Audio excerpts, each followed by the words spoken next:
What's up, gang? I just got back from the Niagara regionals, and I just wanted to talk not only about my experience for my first ever regionals, as well as my first ever in-person regionals, as well as the format and the way that things kind of ended up shaping up, and kind of what my thoughts are and my takeaways. So let's start off first and foremost. Obviously, I got okay, well, I didn't get first, but I got okay, I didn't get fourth either. But I did get no, that wasn't me. No, that wasn't me either. That's strange. It stops at 16.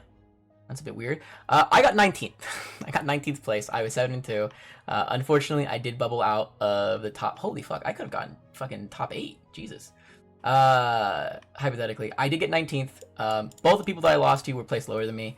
I lost 2 games. We'll go over them in just a second. But before then, I do want to talk about my list and the travel and stuff. 4 flights in the last 2 days was a bit, or 3 days was a bit rough. Wait, no, it was 6 flights. Oh my god, it was 6 flights in the last 3 days, which is fucking crazy, tiring, and then also the Ubering around and stuff, the walking across the bridge. The falls were very beautiful. I'm very glad I went. I met some really cool people, some really sick, awesome people.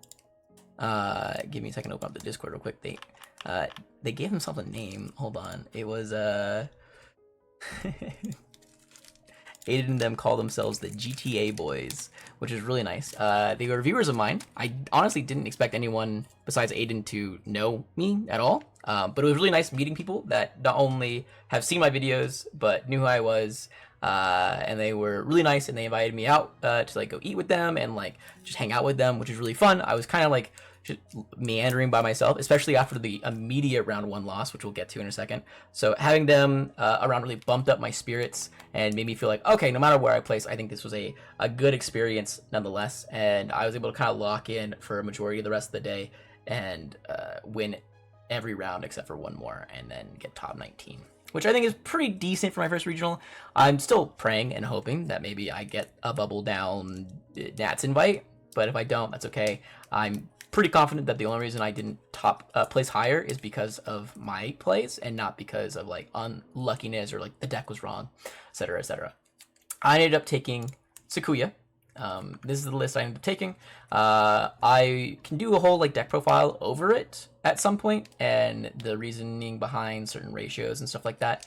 But like the key takeaways we'll go over when we go over the lists of the other Sakuya players, because there were 4 in the top 16, which I think shows something, and I think it's very important to look at that and recognize it for what it is. The key takeaways are I am on the plugin QB, the really shitty one that doesn't have an inheritable. I'm also on a 3-3 split between my level 5s, which is unique. I am on Venus, which is also strange. And I am on a 1-3 split of the level 6s. All of these have their own reasons, and I will go over them again when we get to that point. But until then, let's go over the day. So my round 1 was against Gallant. As you can see, there's not a single Gallant in the top 16. I think Gallant's like a tier 2, tier 3 deck right now. I think it's fine, and you could still top with it, but it feels like everyone else in the game is being proactive and like has options for what they're trying to do, except for like Imperial. Whereas you, on the other hand, don't have a lot of options. You're kind of just doing the same thing, and if your opponent's able to out that thing, you have to do it again in like 2 turns, otherwise you're dead. And even then, if you're able to get off in 2 turns, you may still be dead anyways, which is truly tragic how far that deck has fallen in the past from then to now. Other decks I think that are notable: Royal Knights only getting 2 in the top 16. Truly one of the, I think, best decks in the format that has fallen from grace. I think Royal Knights is no longer the top of tier 1 alongside Sakuya. I think it has fallen down quite a lot. Now that it's very similar to like what happened with Nume and Levia in my mind, where everyone was like, oh, Levia has like a really good matchup than Nume, and then the Nume players just kind of learned how to play around Levia a lot better, and then it became like a nightmare. I only went against 1 Royal Knights player. I think there were a good amount of Royal Knights, to clarify. The 2 in front of the 17th and 18th place players were both on Royal Knights, but I only ran into a single one, and I lost game 1. And then I demolished him games 2 and 3 as I kind of adjusted my game plan. I've kind of figured out a way to more consistently win against Royal Knights and decks like Royal Knights, which, you know, is really good and makes it a lot easier to deal with their matchups. But even outside of like my personal techs and the way that I choose to play against the matchup, players are doing everything they can to tech for matchups like Royal Knights, and they are doing a very good job at it. Other, like, I think really interesting takeaways in this pie chart are obviously the Shine, the Galacti, the Red Purple, and the Levia. Levia isn't too surprising. Again, they're mainly here to beat the Royal Knights, and then they have a really interesting matchup against decks like Zakuya, who do play by effect with the tokens and stuff. But you kind of have to adjust and play appropriately there as well. It forces us to like do combos in a, I think, more limited way, and our kill potential, I think, is less for sure. However, I don't think it's like a huge loss, if I'm honest with you. The Shine player is insane. Let's go ahead and look at the Shine deck real quick, because I haven't looked at this yet at all. They are not playing any of the new Hero Rookie, but they are playing the new Hero Geogray, which is just when digivolving, you can digivolve for 2 on a Dinosaur Agumon, or Dinosaur and Agumon. And then all turns, when any of your Marcus Daemons is played, its Digimon may digivolve into a yellow Digimon card with Rise Greymon in its name from your hand without paying cost, which I think this is the like best card for sure, because being able to go play out a Marcus, go into Rise, play out a second Marcus is a insane value play. Especially because you just do it for free. You evo for free, and then you play out the Marcus for free as well. You're also playing the new BT21 Rise Gray, which I think is just the best one now, unsurprisingly. You digivolve for 3. On play, when digivolving, for the turn, one of your Marcus Daemons is also treated as a 3k DP Digimon that can't digivolve and gains Russian Alliance, which is really good. Really, really good. And then one of your Digimon may attack. All turns, once per turn, when any of your Digimon, whenever your yellow or red tamers are deleted, you may place 1 Marcus Daemon from your trash top of your security card. So like the new combo is essentially just, if you have this guy and this guy in hand, you play out your Marcus. Usually it's going to be your Evo one. Digivolve using the effect into Rise Gray. Rise Gray, make this guy swing in. When it swings in, you go straight into your Shine. And then you do like 2 checks. And then you pop something usually, and that's honestly not bad at all. It makes it so that way your commitment plays to your stacks are a lot lesser. You're also playing Gravity Crush in this list for, like, again, that extra combo play. Being able to keep turn throughout all of that allows you to OTK a lot easier too, from a lot earlier points in the game, which is really nice. They're also playing 2 Shine Greymon Ruin modes as a means of like controlling the board. Obviously, you know, if you can't OTK your opponent, doing like 3 or 4 checks to them and then putting them underneath a Ruin mode is usually backbreaking for most decks, which is pretty funny, pretty good. They're also playing a 1-3 split, 1 of the new Marcus and then 2 of the 5-cost Marcus. Some of the searchers and stuff, which makes sense. A single red scramble, which also makes sense considering how the deck is more so like just a combo deck at this point. And then 2 of the burst mode. I think it's completely fine. Really good deck. Probably like a tier 2 deck, honestly. Nothing too crazy, but for sure, I don't think many people are prepared to deal with a strategy like this. Really cool deck. Really cool deck. Otherwise, another one that I thought was really interesting was actually the red-purple list. I know that everyone's like, oh, red-purple snooze, but I'm going to be honest with you guys. This deck has fallen off. It's fallen off hard. Unfortunately, it has just a losing matchup to pretty much just the best decks in the format. I think it more so leveraged the fact that your opponents were not understanding what the deck did as well anymore, because this deck has been out of the meta for like a month and a half now, or close to that. So I think people have started to fall off on not only the way it plays naturally, but even the newer techs. I know that people were testing out the new XV and the new Stingmon for BT20 a lot more back then, as well as the Paijamon and the Dino Beamon plays are also like really interesting the way they interact. I think another benefit to this list right now, by the way, is the fact that not only do people not know it that much, but also this format is pretty diverse. This is a pretty, like, yes, half of the top 16 were on the same list, but the other half were on completely other stuff, like completely different stuff. You usually expect like maybe one deck to dominate like a clean like 40% for it to be like, oh yeah, this is like obviously the best deck in the format kind of moment. But right now, it doesn't seem like there is a best deck. It seems like people are undecided on like what they should be building, what they should be playing around, and I think that my matches really show that. I played against Gallant round 1, I played against Chronicle round 2. There were multiple Chronicle decks that I saw running around that were doing decent. I saw the Omni Ace deck that actually gave me a hard time, and I won my game 1 against it because my opponents misplayed really heavily. They had lethal on board, and they just decided to try and mill me out, and I had a scramble. I don't know. It was just kind of like a misplay, and they immediately felt bad about it. And I was like, sorry. And then game 2, I started treating them like the Royal Knights player, like how I treat Royal Knights, and it was a wash afterwards. It was very, very easy from that point onwards. Round 4, I don't even remember what I went up against. I never ran into a Sakuya at all. I never ran into Megidra. I never ran into Levia. I never ran into Red Purple, Galacti, Shine. I ran into a single blue-green Imperial, and that was a wash matchup. I think I won 2-1. I just bricked game 2, and there wasn't anything I could do. I ended up losing my second loss to Dominionmon and Angels. I ended up misplaying game 1, which cost me the game. Game 2, I bricked, but I was able to kind of eke out of it. And then game 3, I bricked even harder than I did game 2. So I was like, fuck. So I lost my game round 1 versus Gallant because of just a big misplay. I think I just lost to like nerves. And then game 2, I bricked against them as well. So it was more so my deck was punishing me for misplaying, because if I just didn't misplay, I think I was in a really good spot for both of those games, and I am able to lock in. Not to say, again, my opponents were good players. I just want to clarify. I just think that I had chosen the best deck in the room. I think that Sakuya is the best deck. It feels like the one that I have the most control of the game for. Another close contender, I think, is Megidra, which is, I think, obviously shown here. I think that these two are like the best decks for you deciding who wins and loses the game. And a lot of times, if you lose, it's either just because of you're like bricking, which is like unfortunate, but like that's not like that's a statistical anomaly, or the other option is you just misplay.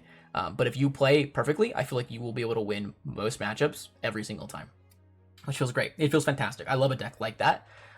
Really, really well. Going over a couple of the other lists before we get into the Sakuya stuff, like Megidra. I don't think that Megidra is like doing anything too crazy, but I can do like a quick check. Like, yeah, these ratios and everything like that seems about normal. This seems like a Marcos's list, or at least close to it. Like the Digimon I designed, I think they're kind of moving away from a little bit. The Skullgreymon is obviously newer tech, but it's really cute. The Megidra here as well. Yeah, just pretty much the exact same lists throughout. Like some different ratios, some different like niche like tech cards and stuff. But overarchingly, like the game plan is the same throughout. And even though I'm sure there's a lot of intricacies I could talk about for this deck, I actually am a little bit interested in this Skullgray. So just Digivolve for 4 on top of Greymon, which you don't really get access for, so you'll just Digivolve for 3 normally on top of any purple, which is everything in the deck. When you trash one card in your hand, delete one of your opponent's Digimon with the lowest level, and one of your opponent's Digimon with the... Delete one of your opponent's Digimon with the lowest level, and one of your opponent's Digimon with the lowest level. Oh, so just delete 2 of the Digimon. Okay, that's not bad. It's decent removal. Then on deletion, you put on Agumon from your trash without paying the cost. If you have a tamer with Taikami and name, Digimon gets rushed for the turn. And then we don't play any ties, so you're just playing it for the removal, it looks like. Which could be good. I mean, it just deletes 2 things. That's a pretty powerful effect in a body, which isn't bad. I thought this was the new adventure Skullgray, but I guess not. I'm not sure exactly what you're trying to hit, besides maybe some like floodgates and stuff like that, or maybe trying to buy some time with like a Skullgreymon Evo. I'm not 100% certain. Obviously, blue-green Imperial has kind of fallen off, but everyone still loves it, so there will still be some psychopaths playing it. He's on the armor variant, which I think is like fine. It's like okay. He's also playing Genai's House, which is Risu keeps telling everybody like this is like the most insane card in the world. I really think it's so mid. I think it's so mid. I really am not impressed with this card in the slightest. But I mean, maybe there's some spice, some tech here that I just don't understand. My little brain can't comprehend it. But yeah, let's go ahead and get into the decks. So obviously, here's my list, which we'll come back to again in a second. I just wanted to give you guys a quick reminder as we go over the first couple lists. So the first one we're going to look at is Kaizen's list. So already you can start seeing like I think a difference in the way that people are starting to build Sakuya. The bottom end is the part that's different here, whereas our top end is kind of the same. I think our top end is actually a bit more unique compared to like the regular Sakuya players. Specifically, I'm talking about my top end. I'm sorry, my top end's more unique. His is like more the generic top end. The bottom end, I think, is where a lot of like the individual spice between the players come from. So we'll go over that primarily. You got the Starmon. This is mainly to give barrier because you have a lot of like 15, 16k DP bodies and insecurities these days that your Valder will just die to, or that your Sakuyas will just die to, that you really don't want to take the risk of it dying to. So you will kind of be unable to take like those early game swings, or like take those like risky swings that can like win the game or lose you the game on the spot without the barrier. And this is like the reason that you do it. The same thing goes for the Kiaramon and the 2-3 egg split. Kiaramon giving minus 2k DP to all of your opponent's security essentially gives you that same like pseudo barrier, because you're typically wanting the barrier or the minus 2k DP specifically for Valder during your Valder line combo OTKs. And as long as you get that minus 2k DP threshold, there won't be anything bigger than 16k DP in security, I think 99% of the time. So everything will be 14k at that point, and your Valder will be completely fine. I think a more unique tech option is the Wizardmon. Personally, I know a couple people really like Wizard. I'm not a big fan of it, just because I think that a lot of times the deck can brick, and one of the things that can save the list is actually your security, because of how powerful a lot of your options are when it comes to either gaining memory, cheating out tamers, cheating out searching, or just cheating out draw in general. Feels really good. And so I think trashing your security usually feels kind of bad, even though this does change the ratio of usually you need 2 memory to do the full combo, or some way to cheat out 2 memory. This one is that by itself because it gains you memory, so typically you'll go to 0, you'll draw an extra card even by trashing security, and then it has an inheritable when this yellow Digimon with data or Witchlini, forgive me, trait would leave the battle area by opponent's effect by trashing top card of security. It doesn't. It's like some removal protection, which is nice. It like helps against like decks like Levia and stuff. I personally don't like the Star or the Wizard, but that's just my personal opinion. And I also have a distaste for Kiaro. I think Kiaro is probably the more justified one, though.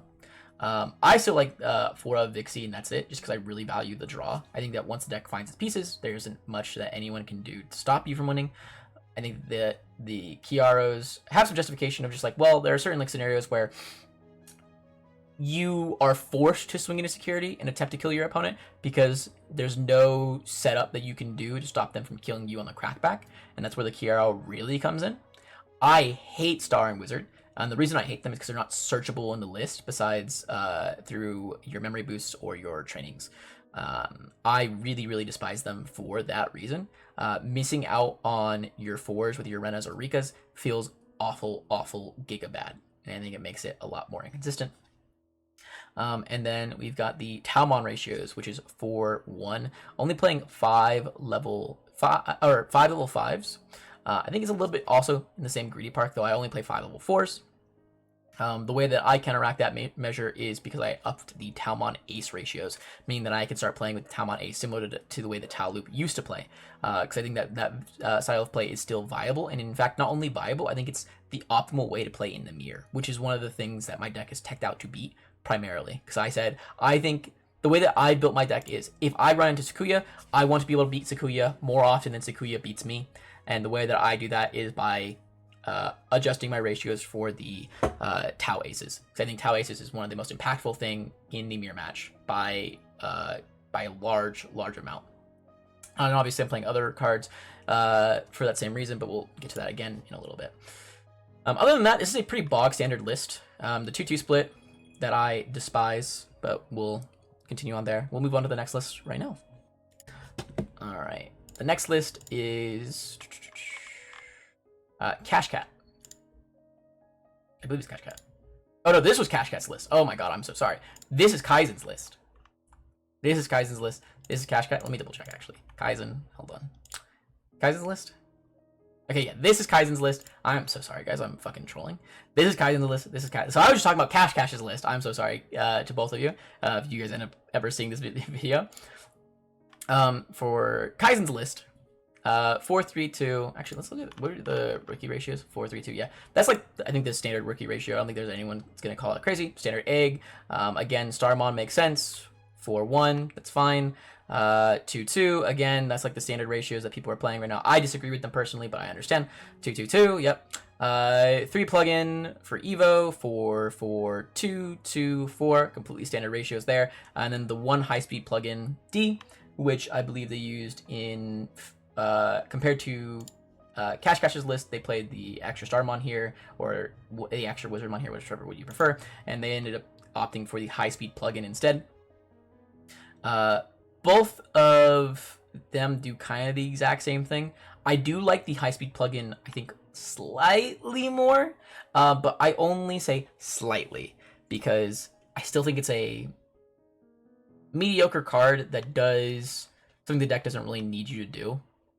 So the way that you would tend to use this is you would go into Sakuya, and then you go into Sakuya X with this Taomon for the Inherit. You swing in, use the Taomon Inherit to play out the high-speed plugin for free, and then use the Sakuya effect to unsuspend and play out a Yellow Scramble to go into Baldur for free. And then you'll do 4 checks at 15k DP with jamming, which will get you through a lot of things, notably. However, unlike Cash Cash's list, which has the effect of the Wizardmon Inherit to protect you, this one, this list can only protect itself from battle, which I think is really dangerous, especially against decks like Leviathan with Biting Crush, or Galacti with the Ragnarok Cannon, or Purple Hybrid with the Rival's Barrage.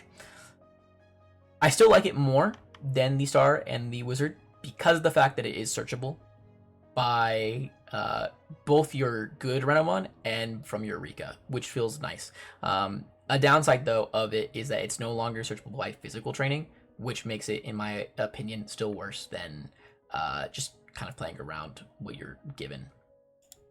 But no one else thinks that, by the way. No one else thinks that. Everyone else is very hard set on these ratios. I just disagree with them personally. So take my... And again, I am top 16. I got 19th place. You know, take my opinion with a grain of salt. But the DJ Angler, we got here 4, 3, 2, similar ratios. However, before I continue, let me double check DJ Angler's list. Okay, so this is DJ Angler. Okay, good. I just want to double check. All right, these got mixed up at some point. 4, 4, 3, 2, simple, normal bottom end ratios. 2 star, 4 QB, 1 QB. Now this is interesting. He really is wanting to build up that stack pretty consistently. So I think having 5 level 4s that are searchable in your list from a majority of your cards. I think from every single searcher card in this list, you can find these 5 level 4s. I think it makes it super consistent for finding what you need by your turn 2 or turn 3. Which is good. As well, he plays 2 of the Starmon, so that way he can find them towards like the midpoint of the game, which is where you actually would want the Starmon, typically. You're going to very rarely, I think, find a good time to go into like the Valder OTK, trying to kill your opponent combo and live with the Starmon early on against most decks. So being able to find it more consistently after using your Sakuya to draw a couple times and getting into it for your second stack against things like Royal Knights is really good. Similar ratios for level 5s, level 6s, level 7s is a little bit different though. Playing one more Valder over the Shine Greymon, obviously valuing what it does against Megadra, what it does against Royal Knights, as a means of getting it more consistently. I think this is a completely fine ratio, and in fact, it may actually be better for the current format. It just depends on what you're going up against more consistently, because obviously things like Valder Arm have some utility against decks like Green Imperial, but Ruin Mode is just superior to it almost in every single way. 4, 4, 3, 2, 2, 4. Again, pretty simple on the way back. And then first place, we've got Cheech. First place Cheech list for Niagara. Congratulations to him. We've got the 4, 4, 3, 2. And then we got 2 Starmon, 4 Wizardmon, 1 Gatomon. Now this is insane, but I actually like it a lot. And here's my reasoning for that. So he's on 7 level 4s. The previous Tamer was on 7 level 4s. Everyone else, though, 7, right? And then 6. That's like, I think the majority of people are on the 6 ratio. I think that being on 7, if you're playing the non-searchable ones, is ideal. However, I would honestly bump it up again to 8 if you're not playing the searchable ones specifically. But let's go over it. So he's got 2, 4, 1. This is an insane card, but I see the vision and I like it a lot. So when an effect transfers this card from security stack, you may play it without paying the cost. All turns when a card is removed from your security stack, gain a memory. Essentially, if this card's ever trashed from security, just gain a memory and get a free level 4 body on field with barrier and then the barrier inherit. It does essentially what the Starmon does, but I'd say much more reactive play in this list. You are able to use the Wizardmon to proc it yourself, which is really nice.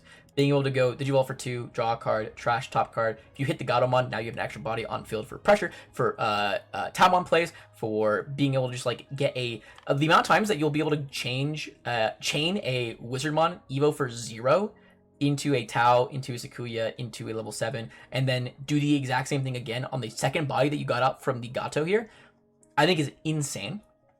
As well as a lot of decks in the format, like Galacti, will be trashing your security. Like Red Purple Imperial will be trashing your security. So being able to let them trash your security and then steal a memory from them can be game determinative. As well as sticking an extra body towards like the end point of that turn can also be game determinative for the way that it actually ends up playing out. I actually really like this bottom end a lot. I think it's very unique and a good take on the list. I personally wouldn't play it, just because it still feels a little bit too inconsistent for me in the way that I like to play the deck. However, it does lean more so into what I was talking about with the GTA boys, as they call themselves, with some of my new friends from Canada after the tournament, which was a yellow vaccine quote-unquote list. I was wondering why people don't play things like Sakuya in the list. Like, yes, it's a data, but you only care about the, from my opinion at least, you only care about vaccine towards like the lower end for like the Patamon and stuff. And you can kind of like turn it into like a yellow toolbox because there are a lot of really good yellow cards available to the format right now. And this seems like one of the better ones in my opinion. So this is almost like the inverse of that, of just like changing the Sakuya top end and using a different bottom end to kind of mesh with that, which I think is very cool and very cute. The rest of the ratios are pretty samey until we get to the options, where you see a lot more spice. So they're playing 4 Amber Boost, which I'm going to be honest with you, I'm not sure why. Until I look up and see they have 4 Yellow Amber Boost. Okay, now it makes sense to me. Okay. Now that I'm seeing the whole list in a single ratio, I now don't have a problem with the level 4s because of how much search power they have. They're playing 12 searching options. I think that probably in testing they probably realized, yeah, this feels a lot more quote unquote powerful, but also like more bricky in the same sense, where damn, if I'm not able to consistently find a level 4 here, I'm not going to be able to do things. So they've completely scrapped the plugin and the Rika, which I don't think is bad, by the way. I think this is just a new version of Sakuya that is really, really cool and really, really interesting. Getting 4 of the memory boost, 4 amber, and 4 physical training means that early game, you're just going to be playing down a bunch of your options, storing up a bunch of memory, and then going for your big swing turns, which will be a lot safer because all of your level 4s protect you in some way. So you can essentially choose which one you're going to want to use in the certain matchups of like Royal Knights, you're going to want the barrier ones, against like purple hybrid and stuff, you're going to want the this inherit one here. All of them really, really good. The only problem I have with it now is I just wish there was some way for you to more consistently recover security in the list. I don't even remember. I know this card is like a removal spell, but 5 memory. Main, one of your opponent's Digimon gets minus 6k for the turn. There are 3 more Digimon, it gets another. There are 3 or more Digimon, period. So on your field and their field, it gets another 6k DP minus. Which means that Sakuya token, Sakuya X token. And that's minus 12k DP. Definitely not bad. Definitely not bad. I'm still not sold on it per se, because then why are we running Rena X here is my question. There has to be a better rookie in this slot than the Rena X. I could understand Rena X if this was a pause plugin, because I still think pause plugin is probably better against most lists, except for probably Galacti. Galacti is the only one that I'm like, it's probably better for how to have this card than against Galacti, because against Galacti, minus 6k usually is like just shy of actually being able to get rid of their Galactimon with all your other minus DP and stuff. But with this minus 12k and then an extra like minus 4, 2, and 2, it's minus 16,000 DP. That will be able to get rid of something for sure. But give me 1 second. Sorry about that again. Oh my goodness, I'm so popular today. Let's finish off with my list, the obviously superior list. Yes, it did worse than everybody there, but I think it's because I'm a bad player, not because of anything else. Though I will say, this list is spice. I do like this list a lot. I think it shows a different direction the deck can take without having to rely on the Digillusion plugins and stuff. In fact, I would probably start moving away a little bit. Oh, God, it's so hard to say because I do like the Tau Ace a lot as like a emergency button with yellow scrambles and whatnot to go straight into your lines. And it requires you to have a lot more memory. But, I mean, you do have a lot more memory with the extra 2 copies of the memory boost that you tend to run that other decks don't, and the extra 4 copies of this memory boost that you tend to run that other decks usually don't. So, you know, pros and cons. It also makes the Taumons a lot more of like a tempo play because you can play them out and then cheat out a searching option and then Evo again, which they kind of replace the memory that you're using for them, which is really nice in that sense. Anyways, rookies 4-4-3-2, exact same bottom ratios as every other deck. I think the only one that I don't like that has this ratio is this one. I'm assuming he only has it for the inherit.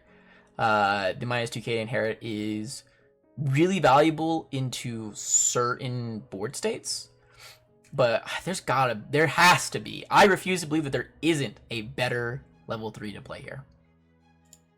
Same goes for the eggs, honestly, too. Well, if you promote your... See, sorry, I know I was about to talk my list, but I kind of want to talk a little bit more about this one.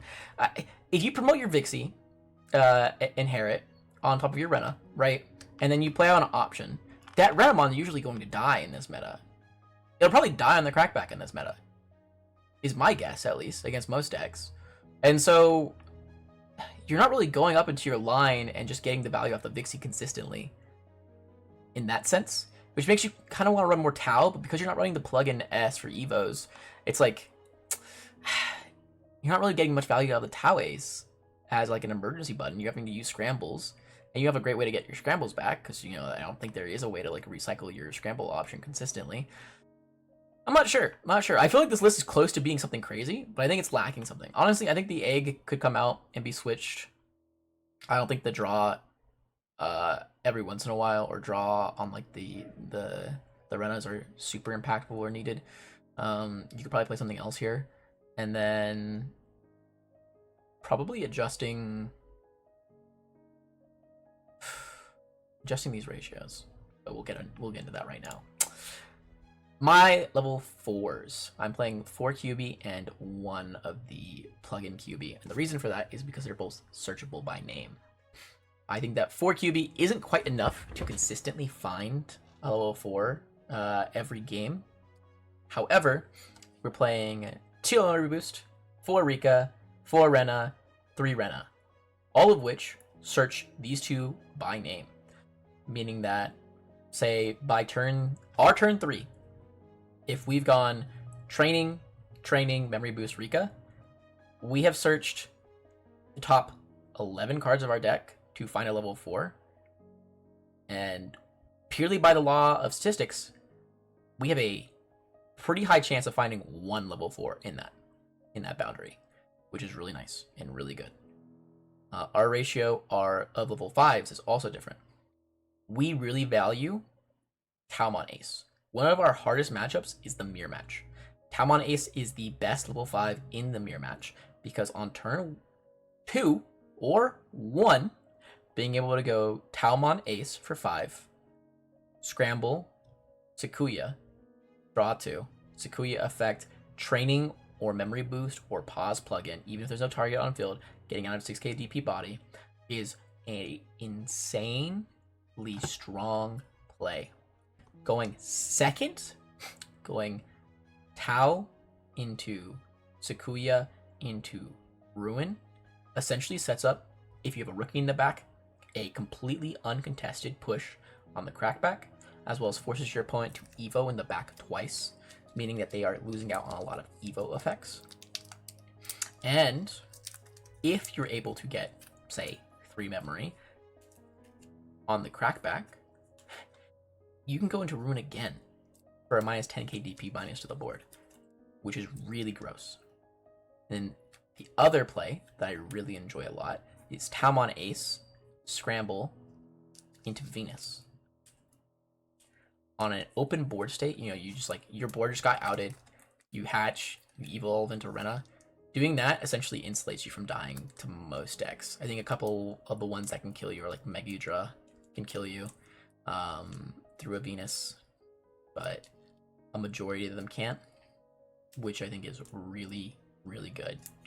As well as evolve effects are really good in Sakuya. You kind of need them to work out.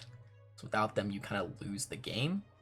Against most decks, if you can't get your evolve effects, you lose the game. We have a way to continuously stack sec -1 on a single target, locking them out of the game permanently. It's such an insane card, not only in the mirror, but also just in so many different matchups. If you drop it against Megidra, they have to have full combo and 3 Gravity Crushers and like a Jack Ray to kill you. It's such a hard card to play through for so many decks.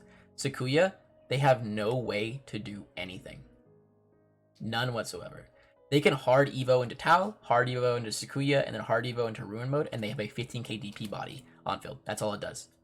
That's it. They can pause plugin, give minus 10,000 DP if they have the QB and the Rena X. Still doesn't kill it. They don't get when attacking. They have no way to out this card. 0. Valder doesn't do anything. They have no way to out this card once it's up. And even if a deck does out it, you can just bring it back the next turn. One of the ways that I actually make use of this card a lot is Venus, and then I use a training to evolve for 3, keeping turn into like a Ruin mode, and then I swing in for the check doing minus 10k DP, or I use the Valder for 2 checks, turning off their on plays. They'll usually out the Valder, and then I can either get the Valder or the Venus back, depending on which one's more impactful. I think this card is broken, and if you're not playing it, I think it's a mistake. Oh, but you can't use the... Okay, and you can't use the plugin S, that's fine. You play 4 scrambles for a reason, dog. You play 4 scrambles for a reason. And even if you can't, you can still go into your Tau, use a search, and then Digivolve for Venus for 4. And that's still just good. That's still just good. I don't... Everyone that that sees me play the Venus, it's like, oh, what? You're playing the Venus? That's so bad. Like, you can't use the Digivolution plugin S to evolve into it. It's like, okay. And... dog, I don't care. I go into this guy anyways. He's gross. He's so gross. And in the mirror match, it's like an auto win card. Being able to loop a Venus or 2, you win the game in the mirror match. Usually you have to loop 2 Ruin modes in order to secure the victory. Alright?